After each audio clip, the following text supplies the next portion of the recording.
Bonjour, nous voilà sur ce chapitre en rapport avec les ressources humaines, notre chapitre de gestion en BTS SP3S, où on va parler cette fois des composantes de la rémunération du personnel. Alors cette vidéo normalement va être assez longue, donc n'hésitez pas à la regarder par morceaux si vous la trouvez trop longue, si vous voulez faire tout d'un coup, libre à vous, mais en tout cas, je vous préviens à l'avance, elle va être assez longue. On va étudier tout ce qui touche à la fixation de la rémunération, c'est-à-dire le fait qu'elle prend en compte non seulement la complexité des tâches effectuées par le salarié, mais aussi les conditions de travail, le cadre légal, les performances de l'organisation et du salarié, la situation professionnelle du salarié, son niveau de responsabilité, etc. Donc on va voir qu'il y a énormément de choses qui doivent être prises en compte dans la rémunération du personnel. Au sommaire, on va voir ce cours-là en 7 parties différentes. Les contraintes qui pèsent sur la fixation de la rémunération, les informations à collecter pour établir un bulletin de paye, le cas du travail effectif et la notion de temps de présence, les heures supplémentaires, les éléments principaux du salaire, les composantes de la rémunération et la présentation du bulletin de salaire. Grand 1, les contraintes qui pèsent sur la fixation de la rémunération. Alors pour commencer, il y a des contraintes externes. Il s'agit notamment du cadre juridique. La réglementation doit tenir compte des éléments figurant dans le contrat de travail et se conformer aux conventions collectives en vigueur. Les minima légaux, sociaux et conventionnels doivent être respectés et aucune discrimination ne doit être faite. Donc d'abord, tout en haut, c'est le SMIC et le Code du travail pour fixer la rémunération. Il peut y avoir des conventions collectives qui fixent un salaire qui est supérieur. Et le contrat de travail, lui, peut aussi fixer un salaire supérieur à ces conventions collectives. Mais les conventions collectives ne peuvent pas fixer de salaire inférieur au SMIC, tout comme le contrat de travail. Alors, au cas où certains ne le savent pas, une convention collective, c'est un accord qui est passé entre les syndicats, enfin les représentants des employeurs et des salariés, pour pouvoir fixer des règles spécifiques à une profession ou alors à une entreprise qui sont la plupart du temps meilleures, plus avantageuses que ce qui est fixé par le Code du travail. Alors, on a aussi le cas de la compétitivité externe par rapport aux concurrents, donc, qui doit être maintenue, et donc le niveau de rémunération doit être compatible avec ceux du marché du travail. On peut fixer ce qui s'appelle un salaire d'efficience pour pouvoir pour pouvoir attirer et fidéliser les meilleurs salariés. Le principe en fait du salaire d'efficience, c'est très simple.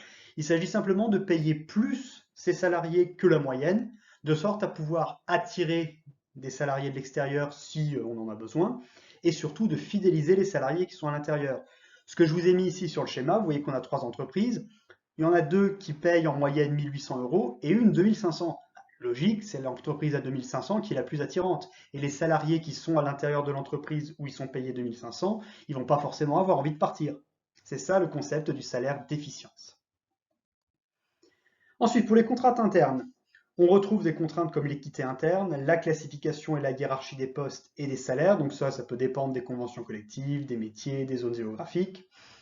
L'équilibre financier doit être respecté et les effets de la politique salariale sur cet équilibre doivent être évalués pour permettre de prendre les décisions futures. Cela passe par la maîtrise de la masse salariale et plus généralement des coûts du travail. Aujourd'hui, les entreprises privilégient la part variable de la rémunération, c'est-à-dire le fait que les rémunérations individualisées sont en progression par rapport aux rémunérations collectives. On fait vraiment en sorte d'individualiser le plus possible le salaire. Donc de plus en plus, les entreprises rétribuent leurs salariés en fonction de leur performance. Grand 2, les informations à collecter pour établir un bulletin de paye. Il y a des informations générales et des informations particulières. Les informations générales, c'est en amont de la collecte proprement dite. Il faut disposer d'un ensemble de données qui sont stables et surtout indispensables. Donc, on entend ici les horaires globaux de l'entreprise, à quel moment c'est ouvert, les profils des salariés, le type de contrat de travail qui est utilisé, les différentes classifications hiérarchiques, la présence ou non d'accords d'entreprise, la rémunération de base qui est fixée dans l'entreprise, etc. Mais il y a aussi des informations particulières. Elles varient en fonction du contexte de l'entreprise et donc reposent sur des points qui sont vraiment spécifiques à l'entreprise. On retrouve la présence ou non d'une prime d'ancienneté, le fonctionnement des heures supplémentaires, du repos compensateur, est-ce qu'on travaille le dimanche ou la nuit, quelles sont les majorations en cas de jours fériés, comment fonctionnent les absences, les congés, les primes, les avantages en nature. Donc dans les avantages en nature, qu'est-ce qu'on a? On a le remboursement des frais de transport, la présence ou non de titres restaurants, un panier journalier, etc. Ça, c'est un petit peu toutes les particularités qu'on peut avoir par rapport au bulletin de paye. Grand 3, le travail effectif et le temps de présence. Il faut savoir que la durée du travail est mesurée en ce qu'on appelle un temps de travail effectif. Tous les salariés, c'est-à-dire les ouvriers, les employés, les cadres, tout le monde, ils sont soumis à la réglementation du temps de travail. Il existe cependant des aménagements pour certains emplois et pour certaines catégories de personnel. On voit ici le fonctionnement du décompte des heures. Le temps de travail réglementaire, qu'on appelle durée légale du travail, elle est mesurée en temps de travail effectif. Alors le temps de travail effectif, c'est dans le Code du travail. C'est défini comme le temps de travail pendant lequel le salarié est soumis aux directives de l'employeur. La période pendant laquelle le salarié il est aux ordres de l'employeur, c'est du temps de travail effectif. Donc il ne peut pas vaquer à ce moment-là à ses occupations personnelles. Je vous ai mis ici sur le schéma le fonctionnement, on va dire, de base d'une journée d'une personne au travail. Donc elle part de chez elle, elle a une période de trajet. Quand elle arrive dans l'entreprise, souvent elle doit s'habiller pour se mettre en tenue. Ensuite, il y a un temps de travail, les pauses inclus, une période de restauration vers midi, le travail de l'après-midi, ensuite la personne doit se changer et elle rentre chez elle. On considère la plupart du temps dans le temps de travail effectif toute la période qui est dans l'accolade, c'est-à-dire du début du travail, dont les pauses, jusqu'à la fin du travail, à la fin de la journée. Et il arrive parfois, dans certains cas, donc selon les conventions collectives, que le temps de trajet et le temps d'habillement peuvent être considérés comme du temps de travail effectif. Mais ça dépend. Alors, comment fonctionnent les heures de travail? On fixe la durée légale hebdomadaire du travail à 35 heures. Ça, je pense que vous le savez. 35 heures par semaine, ça correspond, ça aussi c'est très important de le retenir, ce chiffre est important, 151,67 heures par mois. Comment on trouve ce montant? On fait 35 heures fois 52 semaines dans l'année, divisé par 12 mois pour retrouver par mois. Alors, vous pourriez vous dire que il suffirait normalement de faire 35 fois 4, seulement c'est pas précis. Il n'y a pas forcément 4 semaines dans un mois. Si vous faites 7 jours dans une semaine, si vous faites juste 7 fois 4, ça fait 28. Les jours dans le mois, il y en a 31, voire 30. Une fois, il y en a 28 ou 29. Donc, on a préféré utiliser le calcul de 35 heures par semaine fois 52 semaines divisé par 12 mois parce que c'est beaucoup plus proche de la réalité. On a une marge d'erreur qui va être beaucoup plus faible. Donc, la loi a décidé que 35 heures par semaine correspond à 151,67 heures. Si on dépasse les 35 heures, on entre dans ce qui s'appelle les heures supplémentaires. Dans certains cas et dans certains secteurs, on utilise ce qu'on appelle des heures d'équivalence. On considère donc en fait que les 35 heures sont réalisées seulement à partir d'un certain nombre d'heures. L'exemple que je peux vous donner, c'est le cas de la restauration, dans laquelle on considère les 35 heures réalisées qu'à partir de la 39e heure. Voilà, c'est un exemple, le cas des heures d'équivalence. Le cas de l'astreinte, les astreintes, ce sont des heures où le salarié reste à la disposition de l'employeur, la plupart du temps il est chez lui, mais ça ne fait pas partie du temps de travail effectif, donc ce n'est pas rémunéré avec un salaire normal. Par contre, il peut y avoir une compensation. Alors, juste après, vous avez une petite application où on vous dit que Monsieur Bob, directeur des ressources humaines de l'entreprise BTS, vous demande pour chaque salarié de dénombrer et de qualifier les heures qui sont réalisées au-delà du temps de travail réglementaire. Donc là, vous pouvez tout à fait mettre en pause, essayer de faire le travail sur votre cours, et ensuite remettre la vidéo, vu que je vais faire la correction maintenant. Alors, Monsieur A, secrétaire, travaille 35 heures. En raison d'un accroissement de travail, cette semaine, il a travaillé 38 heures. Ici, c'est 3 heures supplémentaires, parce que ce sont des heures sup normales. Monsieur B, comptable, travaille à temps partiel 25 heures par semaine. Cette semaine, il en a travaillé 27. On a ici 2 heures qui sont des heures supplémentaires. Il a travaillé plus, c'est tout. Monsieur C, magasinier, travaille 35 heures. Il a réalisé 40 heures de travail cette semaine en raison de l'inventaire annuel. Il n'a pas été payé en heures supplémentaires. Ça, c'est un cas particulier. C'est 5 heures. C'est considéré comme du repos compensateur. En fait, les heures supplémentaires, c'est pas obligé qu'on vous les paye. Soit on vous les paye, soit on vous donne du repos compensateur, c'est-à-dire vous allez faire 5 heures de moins à un autre moment. Ensuite, Monsieur D, transporteur routier, travaille 39 heures par semaine, conformément à la convention collective de son entreprise. Là, il y a ce qu'on appelle 4 heures d'équivalence. Les 4 heures entre 35 et 39, ce sont des heures d'équivalence. Ce n'est pas des heures sup ni rien. Et enfin, Monsieur E, technicien de maintenance, travaille 35 heures par semaine, doit rester à disposition de son employeur un dimanche par mois. Vous avez compris, le dimanche, c'est une astreinte.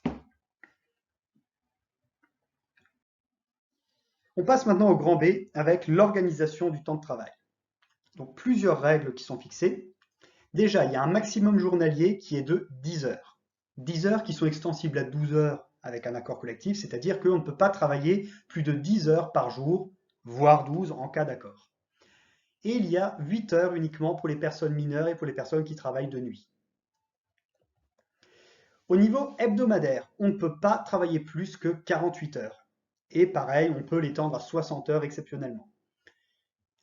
En plus de ces 48 heures, il y a une deuxième règle, 44 heures en moyenne sur 12 semaines consécutives. Donc c'est-à-dire qu'une personne elle peut faire régulièrement par exemple 46 heures par semaine, donc on n'atteint pas le maximum de 48, mais on ne doit pas, sur une moyenne de 12 semaines d'affilée, avoir une moyenne qui dépasse 44 heures.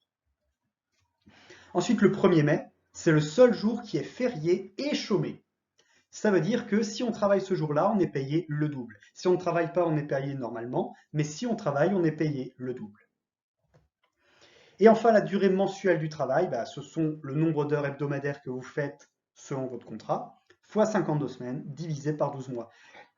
C'est la même méthode qu'on a pour pouvoir calculer la durée légale mensuelle qui était de 151,67 heures. Alors, encore une petite application. On vous parle de Monsieur BTS qui travaille 35 heures par semaine. Dans le premier cas, on lui propose de faire 10 heures sup pendant 10 semaines. Dans le deuxième cas, 11 heures sup pendant 10 semaines. Donc, il va falloir qu'on fasse le calcul sur 12 semaines. Vous avez bien compris qu'ici, on va travailler sur le cas de la durée maximale hebdomadaire. On lui propose de faire 10 heures sup et 11 heures sup. La semaine où il fait 10 heures sup, il manque donc à 45 heures. 45 heures, on est en dessous du maximum de 48, c'est pas un problème. Dans le deuxième cas, on monte à 46 heures. 46 heures, on est toujours en dessous du maximum, donc c'est pas un problème. Par contre, n'oubliez pas la deuxième règle qui est on ne peut pas dépasser 44 heures en moyenne sur une période de 12 semaines. Donc maintenant, on va calculer sur 12 semaines. Dans le premier cas, la personne fait 45 heures pendant 10 semaines et donc on considère que les 2 autres semaines, elle fait 35 heures. Donc 45 heures fois 10, 35 heures fois 2, le tout divisé par 12, ça fait 43,33 heures. On est en dessous des 44, c'est pas un problème. Deuxième cas, donc là, même calcul, il y a juste un petit changement, on fait 46 heures fois 10, plus 35 heures fois 2, le tout divisé par les 12 semaines. Là, par contre, on est à 44,16. Ça veut donc dire que le deuxième cas est hors la loi. Le deuxième cas est illégal. Monsieur BTS ne peut pas travailler 11 heures sup pendant 10 semaines.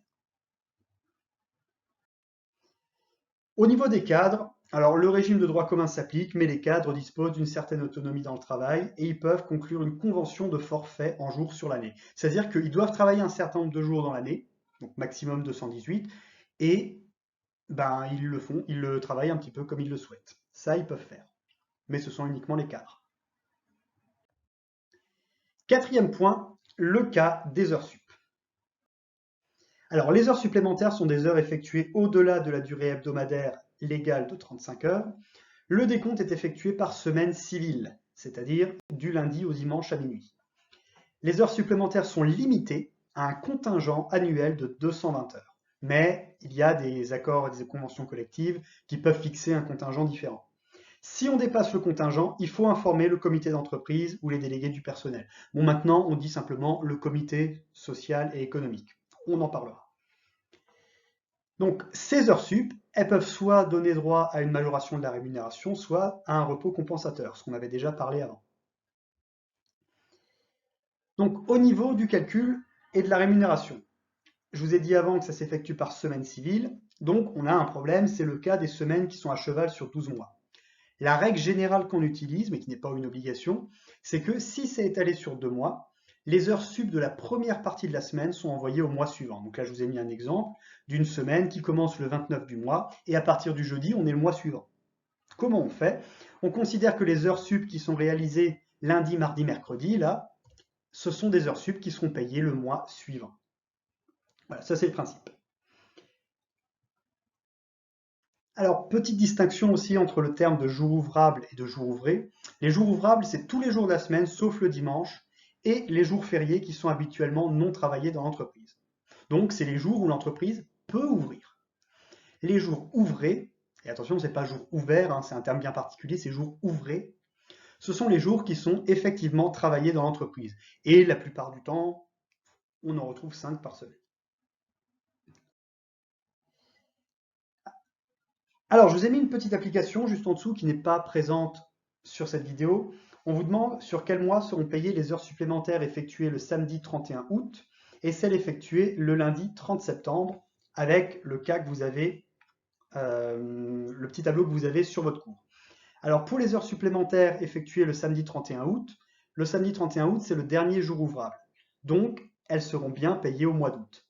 Par contre, celles qui sont effectuées le lundi 30 septembre, vous voyez que la dernière semaine, elle démarre le lundi 30, mais à partir du mardi, on est le 1er octobre. Les heures sup réalisées le lundi 30 septembre seront donc payées au mois d'octobre. Au niveau de la majoration des heures sup, alors peut-être que certains d'entre vous le connaissent déjà, les 8 premières heures sup, c'est-à-dire de la 36e heure dans la semaine à la 43e heure incluse, on a une majoration du taux normal horaire de 25%. C'est-à-dire que, imaginez vous êtes payé 10 € brut par heure, et bien pendant vos 8 premières heures sup de la semaine, vous serez payé 12,50 €. À partir de la 44e heure, la majoration passe à 50%. Donc même cas, si vous êtes payé 10 € brut de l'heure, à partir de votre 44e heure sup de la semaine, vos heures seront à 15 € au lieu de 10. Donc une hausse de 50%. Alors, encore une application, donc pareil, hein, mettez en pause si vous voulez la faire de votre côté. Moi, je vais donner directement la correction. Une salariée a effectué des heures sup de cette manière. La semaine 40, 2 heures. La semaine 41, 10 heures. Son salaire de base est de 1610,37 € mensuels pour 151,67 heures. Donc ça, c'est vraiment le salaire de base si elle fait ses heures normales. Elle perçoit en outre une prime de froid mensuelle de 58 € et une prime d'ancienneté de 50 €. Calculer les heures sup et le salaire brut. Le salaire brut, on n'a pas encore étudié, mais ça va nous permettre justement de faire le lien entre les heures sup et le salaire brut. Première chose à faire, déterminer le détail des heures sup, c'est-à-dire à combien elles vont être majorées. Les heures sup de la semaine 40, on n'en a que 2, donc elles seront toutes majorées de 25%. Donc c'est pour ça que j'ai marqué 125%, parce qu'elles sont augmentées de 25%. La semaine 41, par contre, vous avez 10 heures. Sachant que les 8 premières heures sont majorées de 25%, les heures suivantes sont majorées de 50%. Voilà pourquoi pour la semaine 41, il y a 8 heures qui sont à 125% et 2 heures à 150%. En tout, donc, cette personne, en 2 semaines, a réalisé 10 heures qui vont être majorées de 25% et 2 heures majorées de 50%. On doit calculer d'abord son taux horaire normal, parce qu'on ne vous le donne pas, on vous donne juste son salaire de base et le nombre d'heures effectuées. Donc il vous suffit de diviser le salaire de base par le nombre d'heures effectuées pour connaître le taux horaire normal. Pour ceux qui n'auraient pas encore compris, quand on parle de taux horaire normal, ça veut dire combien la personne va toucher pour une heure de travail. Ici, vous voyez qu'elle va toucher 10,62 €. Maintenant qu'on connaît le taux horaire normal, on va pouvoir calculer les taux majorés pour les heures supplémentaires. Pour les heures supplémentaires majorées de 25%, vous faites le taux normal 10,62 fois 1,25 et vous arrivez à 13,28. Ça veut dire que toutes les heures qui vont être majorées de 25% seront donc payées 13,28 € de l'heure. On fait pareil avec le taux horaire majoré de 50%. 10,62 fois 1,50, ça fait 15,93. Ça veut dire que les 2 heures sup que cette salariée a effectuées qui sont majorées de 50%, ces 2 heures seront payées individuellement 15,93 €. Maintenant, on va calculer le salaire brut. Je vous mets le détail ici. D'abord le salaire de base, donc le salaire pour les heures normales, qui vous est déjà donné. Ensuite, les heures sup majorées de 25%. Vous prenez le taux horaire majoré de 25%, 13,28, fois les 10 heures majorées à 25%. Ça vous fait 132,80. Vous faites pareil pour les heures sup majorées de 50%. Donc, il y en a deux. 15,93 € fois 2 heures, ça fait 31,86. Et vous rajoutez comme ça la prime de froid de 58 et la prime d'ancienneté de 50. Au total, ça vous fait 1883,03 €. C'est donc le montant du salaire brut de cette salariée. Cette salariée qui a réalisé en tout 12 heures sup dans la semaine, enfin dans le mois, pardon. Maintenant, les règles du repos compensateur. Le repos compensateur légal s'ajoute à la majoration des heures sup. Il est imposé différemment suivant la taille de l'entreprise. Pour les entreprises de 20 salariés ou moins, la durée de ce repos est égale à 50% de chaque heure sup qui est accomplie au-delà du contingent annuel, donc 220 heures. Ça veut dire que si pendant une année, vous dépassez à un moment les 220 heures sup, en plus de la majoration de salaire, vous allez avoir 50% de ces heures en plus qui vont être du repos compensateur. Si l'entreprise a plus de 20 salariés, là c'est 100% de chaque heure sup accomplie au-delà du contingent qui devient du repos compensateur. Et un salarié peut prendre ses droits dès qu'il a acquis 7 heures de repos compensateur. Pourquoi 7 heures? Parce qu'on considère qu'une journée normale de travail, c'est 7 heures de boulot. Donc, à partir du moment où une personne a acquis 7 heures de repos compensateur, ça veut dire qu'elle a acquis un jour de congé. Donc, elle peut le prendre. Les droits doivent être pris dans les 2 mois qui suivent leur ouverture ou jusqu'à 6 mois s'il y a un accord collectif qui le prévoit. Donc, ça veut dire que si vous avez obtenu du repos compensateur au mois de mars, vous avez maximum jusqu'au mois de mai pour pouvoir le prendre. Sinon, il disparaît. Encore une application. Une salariée avec 2 heures supplémentaires en semaine 40 et 10 heures supplémentaires en semaine 41. Ça vous rappelle sûrement l'application d'avant. Le total des heures supplémentaires qu'elle a effectuées avant ces 2 semaines était de 215 heures. L'entreprise possède 25 salariés. Donc on sait déjà qu'il y a 12 heures sup qui sont réalisées sur les 2 semaines. Avant ces heures sup, en tout pendant l'année, elle en avait effectué 215. Donc après, on rajoute les 12, on est à 227. On sait que le contingent maximum est de 220. Donc ça veut dire qu'il y a 7 heures qui sont réalisées au-delà du contingent. L'entreprise possède 25 salariés, donc plus que 20, ce qui fait que 100% des heures qui sont réalisées au-delà du contingent donnent droit à un repos compensateur. Ce qui veut dire qu'elle a le droit à 7 heures de repos compensateur, ce qui fait qu'elle peut même prendre maintenant un jour de congé, vu qu'elle a déjà atteint ses 7 heures de base. Grand 5, les éléments principaux du salaire. Alors le salaire, de base, c'est la contrepartie de la prestation de travail qui est effectuée par le salarié. C'est un coût pour l'entreprise. Donc le salaire proprement dit, qu'on appelle aussi salaire de base, lui, c'est juste les conventions qui sont convenues entre les parties à l'embauche. On considère que c'est une personne qui doit faire 35 heures par semaine, donc 151,67 par mois. On fixe dans le contrat de travail que son taux horaire sera de 12 € par heure, donc 35 heures par semaine à 12 €, ça vous donne le salaire de base. C'est la partie qui est stable de la rémunération. C'est celle vraiment qui est négociée à la signature du contrat. Et ça ne peut pas être en dessous du SMIC. Ou s'il y a un accord collectif qui fixe un minimum qui est supérieur, on ne peut pas aller en dessous de cet accord collectif. Au niveau du SMIC, il faut quand même le donner étant donné que c'est fixé par la loi. Actuellement, en 2020, le SMIC horaire brut est de 10,15 € par heure. Mensuellement, on arrive à 1539,42 et annuellement, on est à 18 473. Les deux autres, ne les retenez pas, hein. Retenez surtout qu'actuellement, le SMIC est à 10,15 €. C'est assez facile à retenir, 10, 15, voilà. Passons maintenant aux composantes de la rémunération. Alors d'abord, on va commencer par l'étude de la rémunération directe. On a d'abord ce qui s'appelle un salaire de qualification. C'est le salaire, on va dire, qui est à peu près normal. Le salaire de base, les heures sup, c'est normal de faire des heures sup, elles sont fixées par la loi, enfin je veux dire les majorations sont fixées par la loi, et parfois certains compléments individuels. Et on a aussi ce qu'on appelle un salaire de performance, qui lui est individualisé. C'est toutes les primes, tous les bonus qui sont justement liés à la performance du salarié, de sorte à pouvoir individualiser justement sa rémunération.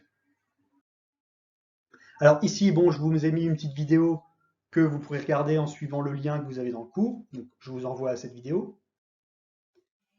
On a aussi les cas des périphériques légaux, c'est-à-dire d'autres manières de rémunérer le salarié. Bien sûr, le salaire de base reste, enfin, le salaire normal, ça reste quelque chose d'obligatoire, mais on peut rajouter, pour motiver par exemple les salariés, d'autres manières de le rémunérer.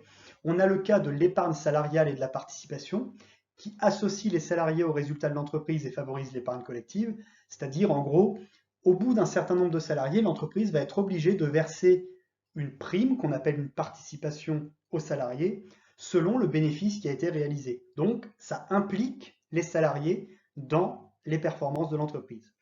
On a aussi le cas de l'actionnariat des salariés, c'est-à-dire le fait de permettre aux salariés de devenir partiellement propriétaires de l'entreprise, en leur permettant d'avoir justement des actions de l'entreprise. Donc cet actionnariat recouvre tous les dispositifs visant à favoriser la participation des salariés au capital de leur entreprise à des conditions privilégiées. Parce que si un salarié possède des actions de sa propre entreprise, de l'entreprise dans laquelle il travaille, il devient aussi propriétaire en partie. Bon, s'il possède quelques actions, il n'a aucun droit de vote, mais bon, passons. Mais surtout, il peut toucher un dividende. Et les dividendes, c'est ce que les actionnaires touchent. Et si le salarié est lui-même actionnaire, si un bon bénéfice est réalisé, il va toucher un meilleur dividende. Donc, ce sera dans l'intérêt du salarié de pouvoir faire en sorte d'améliorer la performance de l'entreprise pour que lui puisse toucher un meilleur dividende aussi à la fin de l'année. Ensuite, on a des périphériques sélectifs. Donc ça, ce sont des avantages qui sont offerts sélectivement à certaines catégories de salariés. Bon, les trois quarts du temps, vous vous en doutez, c'est les cadres, ça ne va pas être les ouvriers, qui peuvent être accordés selon le niveau hiérarchique, le poste ou la performance. On a aussi des périphériques statutaires, donc qui sont fixés par les statuts de l'organisation. Ça peut être des systèmes d'assurance ou des avantages sociaux complémentaires qui permettent de protéger les salariés d'une diminution de rémunération liée à la réalisation, par exemple, de certains risques. Donc en gros, ça c'est une protection sociale spécifique à l'entreprise. Je sais qu'il y a plusieurs entreprises qui sont affiliées à une mutuelle, par exemple une mutuelle particulière, et qui permet à tous les salariés de cette entreprise, par exemple, d'avoir, bon maintenant c'est plus très utile étant donné que ça a été généralisé pour tout le monde, mais ça permettait par exemple d'avoir pour tous les salariés un reste à charge de 0 pour tout ce qui est lunettes, par exemple. Pour tout ce qui est lunettes, pour tout ce qui est appareil auditif, certaines mutuelles d'entreprise pouvaient faire en sorte de donner 0 reste à charge, donc les salariés n'avaient rien à payer pour ce genre de service. Et enfin, on termine avec le dernier point, la présentation du bulletin de salaire.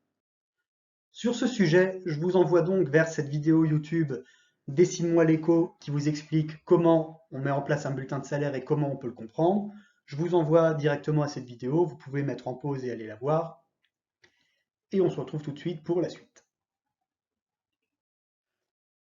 Donc on passe maintenant sur la présentation du bulletin de salaire lui-même. Donc je vous ai mis un exemple de bulletin de salaire, je l'ai mis en plusieurs diapos pour pouvoir l'expliquer petit à petit. Donc vous avez d'abord l'en-tête, où vous avez la période en haut à gauche, savoir de quel mois on parle. En haut à droite, vous voyez que vous avez la date de paiement et la manière de paiement. Et juste en dessous, vous avez les coordonnées de l'employeur et du salarié.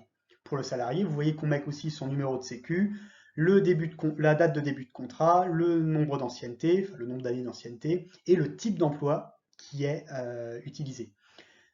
Vous avez en dessous la classification, est-ce que le salarié est cadre ou non, la catégorie, bon la catégorie ne cherchez pas, hein, l'emploi, c'est-à-dire quel est son métier, quel est le métier du salarié, et vous avez à côté quelques informations utiles comme le salaire de base, de combien il est, la durée mensuelle du travail, donc là vous voyez que cette personne, sa durée mensuelle n'est pas de 151,67, mais de 173,54.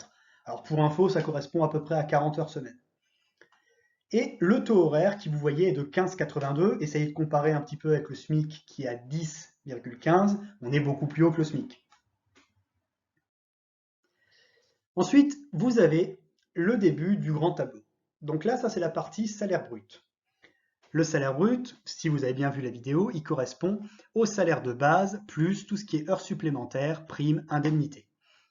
Là, vous voyez que ce salarié, son salaire de base est de 151,67, enfin, c'est son nombre d'heures de base, avec son taux horaire de 15,82, donc ça correspond à un montant de 2399,42. Et cette personne a réalisé des heures sup, elle en a réalisé 21,67, qui elles vont être payées 19,78 €, donc c'est 25% en plus de 15,82, ce qui fait 428,52 € d'heures supplémentaires. Ce qui nous fait un salaire brut de 2 950. La personne n'a pas de prime, pas d'indemnité, pas d'absence non rémunérée, c'est tout. Vous voyez qu'il n'y a rien dans la partie patronale, c'est normal, on la verra juste après. Ensuite, bon là ça commence à faire peur. La partie cotisation. Donc il y a plusieurs types de cotisations, vous voyez, depuis que le bulletin de salaire a été simplifié, oui c'est un bulletin de salaire simplifié, vous avez une distinction par catégorie. Vous avez les cotisations en rapport avec la santé, l'accident du travail, la retraite, la famille, l'assurance chômage, les autres, des cotisations statutaires, la CSG, la CRDS et d'autres et des petites exonérations.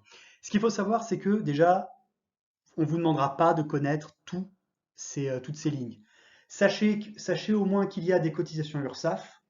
Donc l'URSSAF, c'est santé, accident du travail, retraite, famille. Donc les 4 premiers, c'est l'URSSAF. Ensuite, vous avez Pôle emploi, l'assurance chômage, et la retraite complémentaire. La retraite complémentaire, vous la retrouvez un petit peu aussi dans la partie retraite, bien sûr. Mais vous n'avez pas à connaître par cœur les taux. Dans n'importe quel exercice, les taux vous seront donnés, ainsi que les lignes. Donc, ne paniquez pas. Sachez juste comment on calcule ces cotisations. Les cotisations, vous l'avez dans la colonne qui est un peu grisée. On prend le premier exemple, on voit pour la santé, vous avez sécurité sociale, maladie, maternité, invalidité, décès. Vous voyez que vous avez deux parties. Je vous rappelle que dans la diapo précédente, vous voyez qu'on avait une partie où il y avait écrit part salariale, c'est la partie de gauche, et une partie part patronale, c'est la partie de droite. La part salariale, ça correspond aux cotisations qui vont être déduites du salaire brut du salarié, ce qui va lui donner son salaire net, le salaire qu'il va vraiment toucher. Et la part patronale, c'est ce que l'employeur, donc l'entreprise, va devoir payer en plus du salaire de son salarié.